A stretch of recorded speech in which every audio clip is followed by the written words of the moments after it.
a lot of people know Ryan Schimpf for his former life as a Major League Baseball player and his time at LSU winning a national championship in baseball. But a lot of people don't realize how he was able to funnel and channel all of that experience into being a very successful mortgage lender. And if you're interested in learning how he was able to use some skills and talents and some experiences that he had from his baseball career and utilize that how to be a better business person, check out this conversation. All right, cool. We got former Major League Baseball player. I know how he likes to lead with that. Ryan Schimpf talking with Courtney and I today. And this is our residential real estate segments of our YouTube channel and our podcast. And so we're talking a lot about how residential real estate professionals grow their business and do business in general. And so we have a lot of really cool people in the market. And I think that people might know your name and know who you were, but just because of the your history at LSU playing baseball and professional sports. But there's a lot more to Ryan Schimpf than just that. And I've gotten to know you over the last couple of years. It's been fun, whether it's with Hog Watch on raising money for kids with pediatric brain cancer, or just doing business with you. It's been fun getting to know you. So glad to have you on the show. Thanks for having me, y'all. Yeah. Always enjoy hanging out and talking shop. Yeah. So before we get too much into anything else, let's just talk about Ryan Schimpf in general. And like I kind of gave a little bit of a background, but how did you transition back into the mortgage business after having a 10-year career in Major League Baseball? Yeah, it definitely wasn't something that I thought I would do. I mean, I thought I'd be a coach somewhere or play forever and ride off into the sunset. But, when it was time for me to go, I mean, Coach Maneri at LSU, he was like, it rarely ends the way that you want it to end. I mean, not everybody can retire like Chipper Jones or Jeter. Yeah. And he's right. I mean, it just never ends the way you want it to end, but I'm proud of my career and, proud of what I was able to do and win a championship and share a lot of my pro career with my wife and kids. So, the transition, a lot of people don't talk about it a lot. It's pretty difficult to figure out where you're going to go to next. What are you going to do? Because all you know how to do is play baseball. So, and you kind of wrap your identity in that. So we could talk for an hour on it. But I mean, kind of in a nutshell, I got in this business because one of our owners, Richard Lanassa, really, I've known him since I was 16. He got me in the business. I mean, he started a couple big companies, good, successful mortgage companies here. And I was looking for something different. Every athlete, I feel like, goes into medical sales or insurance. Or sells cars.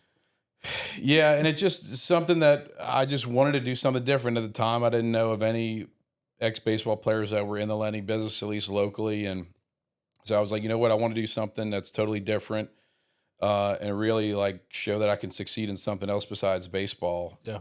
Because it's challenging. It's not easy to get started. It's not easy to keep going. So I had a little gap to where I was trying to figure out the next move, still going to play, not play, what am I going to do? And I just kind of went down the rabbit hole on YouTube of real estate investing and kind of piqued my interest a little bit. And then the finance part of how the deals work, a lot of bigger pocket stuff. And I just really liked that and wanted to know more about it. And, at some point, I figured I'd get into real estate investing, or maybe I want to, but what better way to learn about it than to know the financing part. Yeah, sure. So combination of that and want to do something different for myself.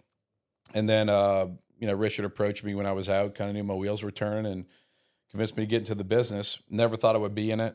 Definitely, had some growing pains with like the change of pace, kind of wanted to pull my hair out with. Yeah.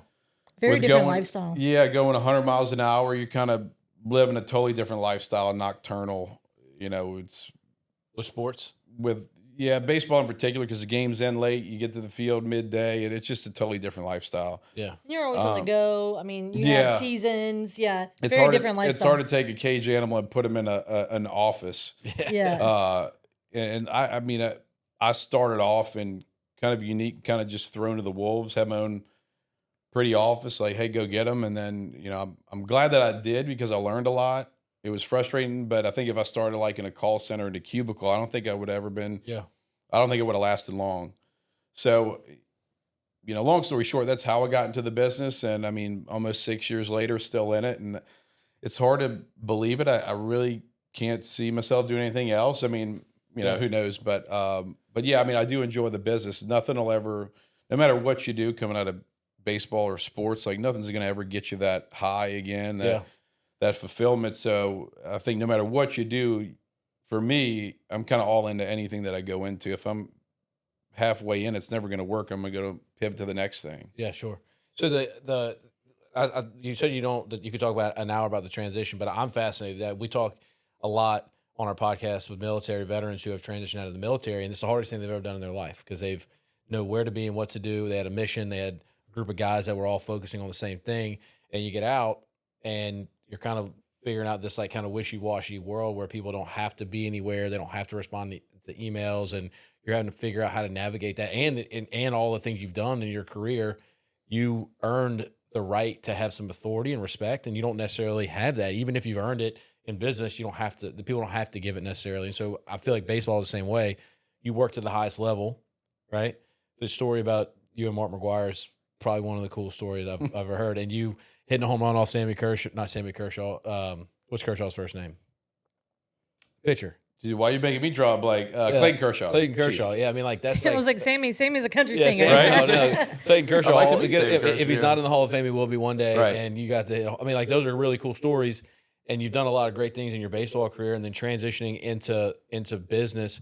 You know, you're right. Taking a wild animal and putting him in a cage would have been difficult, but I think that having a mentor like Richard and working in the mortgage business where you kind of can make a name for yourself is probably one of the easy steps and transitions and businesses you get into. But it's got to be hard. What things from your baseball career and disciplines that you had have helped you in what you do now?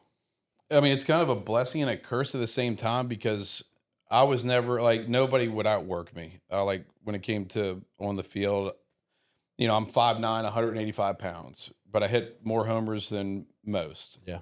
And, you know, I don't know the reason why, but I knew that I was a very hard worker. I was a big thinker, you know, to an advantage and a fault sometimes. But, I mean, the work ethic, number one, is something that, you know, I think I have a leg up on anybody else because I would have never gotten to the big leagues if I didn't work hard being 5'9", and, you know, I wasn't the best infielder. You don't just end up there.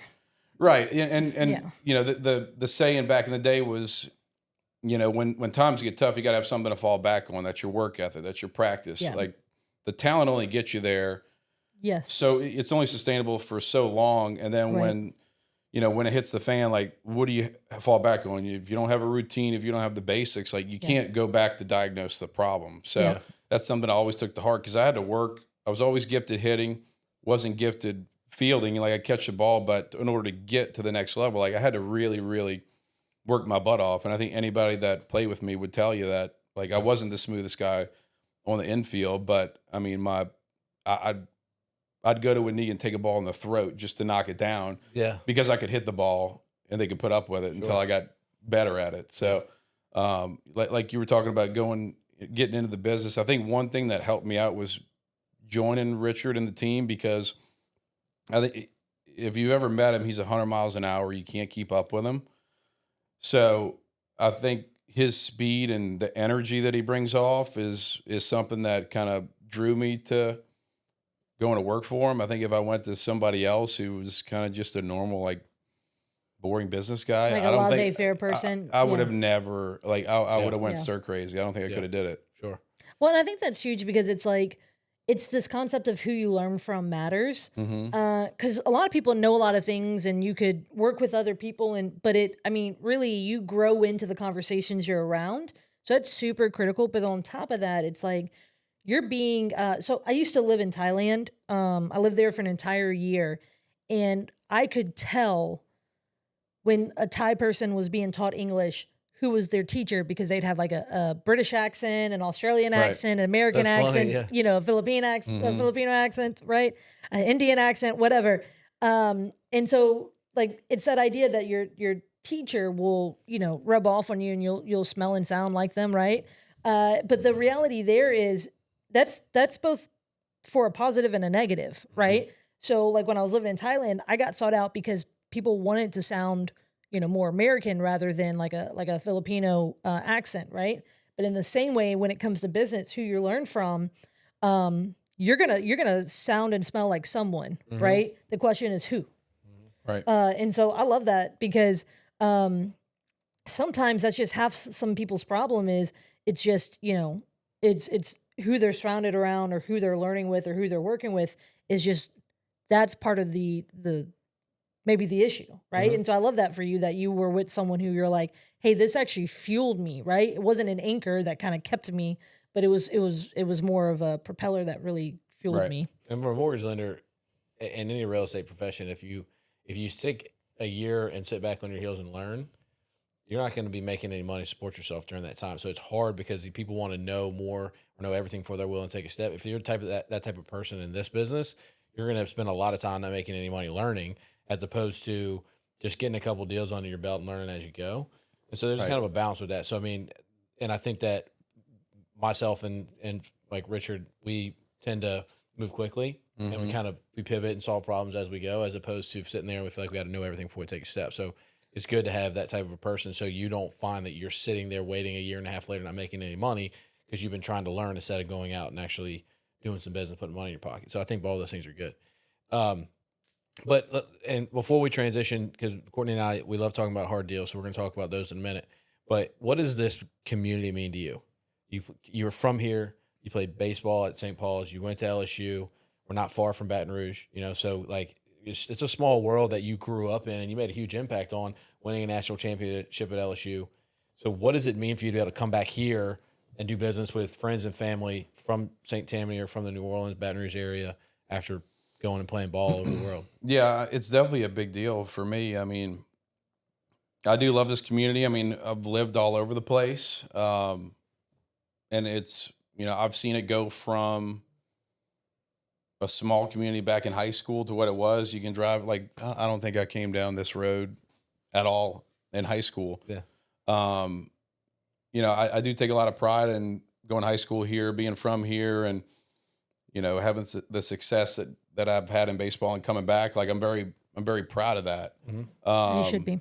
And LSU as well. So it's, Louisiana's my home. We could have settled down in Arizona or somewhere, but for me, like, there's no substitute for the community, my family, being here. I mean, I don't know why we choose to live in a place with hurricanes and floods and all that stuff. You can never justify it whenever, I mean, right. Whenever I travel, I can't ever really fully justify other than maybe the food and the culture and, right. the people. The food, yeah. I mean, we have everything that I love here, between sports, fishing, hunting, green, rain. It's like, I lived all over, and I'm like, I miss, like, being in Arizona. I'm like, I miss rain and green and water. And in January 2025, you even might get a little snow in Louisiana. Right, right. But no, I mean, I'm proud. I mean, I played with a bunch of guys, and even at LSU, had the best experience you could possibly have.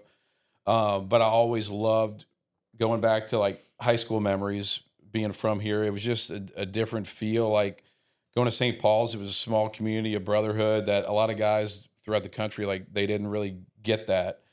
Like, it was more of a stepping stone for them that they kind of went through. Yeah, it's just a unique brotherhood. It's like, believe it or not, like, I'm closer. Like, I have a small group from high school, and even if we had a reunion, like, it'd be like yesterday, even like the 300 or 150 or however many it was in the class. But I'm now closer with guys from, like, the 90s that we're friends with, or guys that are younger than me. It's weird. It definitely is like a fraternity brotherhood, that you kind of have a bond, especially if you're talking with a client or something. You're always looking for a connection, and you find out they went to St. Paul's in '75. It gets to be a real small town. And they think that they're the greatest alumni, of St. Paul's history. But right. But no, I do love the community. My wife's family is rooted here too. I mean, her family goes way back. And it's ironic, the baseball field's named after her uncle, who was a brother at St. Paul's. And so, I mean, I love the community for sure. And I think it's also cool to give Felicia a plug because, being from here, our high school sweethearts got married. She traveled across the world watching you play baseball and moved. How many times? She probably knows the number. I think she tracked down 30 different moves. Yeah. And so her company that she operates now is a company that helps people move and organize their houses in transition, which is cool. And again, move back here, again, making the same impact that you're making on the mortgage business for people here. So I think it's great. And I think that you should talk about it more, because I think having roots here and putting that out there and knowing that you're still making an impact in a different way now is important. If you enjoyed this conversation and want to hear more content, please like and subscribe to our YouTube channel. Follow us on Instagram. Follow us on Facebook. We post conversations around our podcast on Tuesdays. On Wednesdays, we have real estate-related conversations. And on Thursday, we showcase part of our Arena Collective story.